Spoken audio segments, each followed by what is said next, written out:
Shalom, and welcome to this episode of Ask Aviel. My name is Aviel.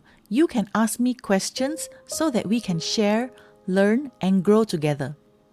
There are 7 species that grow naturally in close proximity to one another in the land of Israel, providing essential nutrients to sustain life in the Holy Land. They consist of 2 grains and 5 fruits: wheat, barley, grapes, figs, pomegranates, olives, and dates. Each of them has a vital and sacred meaning. The 7 species have grown abundantly in the land of Israel for thousands of years, and they are mentioned all throughout the scriptures as special produce of the land of Israel. Deuteronomy 8:7-8 says, "For Adonai your God is bringing you into a good land, a land of wadis with water, of springs and fountains flowing out in the valleys and hills, a land of wheat and barley, vines, figs, and pomegranates, a land of olive oil and honey." Today, I am going to talk about the second of the 7 species, barley. Barley is a major cereal grain grown globally. Barley is a good source of essential nutrients, dietary fiber, vitamin B, niacin, and dietary minerals such as iron and manganese.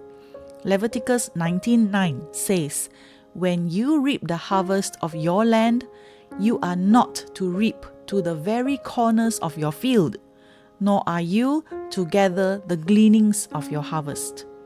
Leviticus 23:22 says, "Now, when you reap the harvest of your land, you are not to reap to the furthest corners of your field or gather the gleanings of your harvest.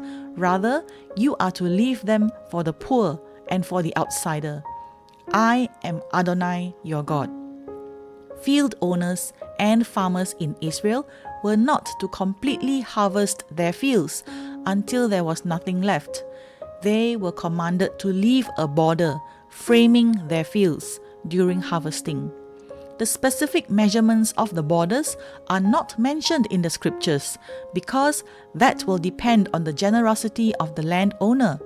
If the landowner is more generous, the border will be larger, and if he is less generous, then the border will be smaller. If workers happened to accidentally drop some harvested grain, they were commanded to leave it on the ground for the poor to pick up. This was part of the 613 commandments for the people of Israel to assist the poor and needy. Farmers were not to completely harvest their fields so that those in need could come and harvest these for themselves. It was a great way of helping the poor. It was good for the landowners and farmers to have generous hearts, and the poor could actively work for their food and provide for their own needs with dignity. Ruth 1:22.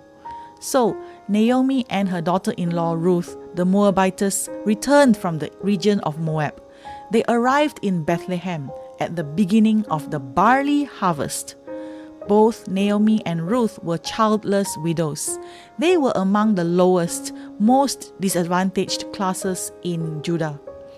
There was no one to support them, and they had to live on the generosity of strangers.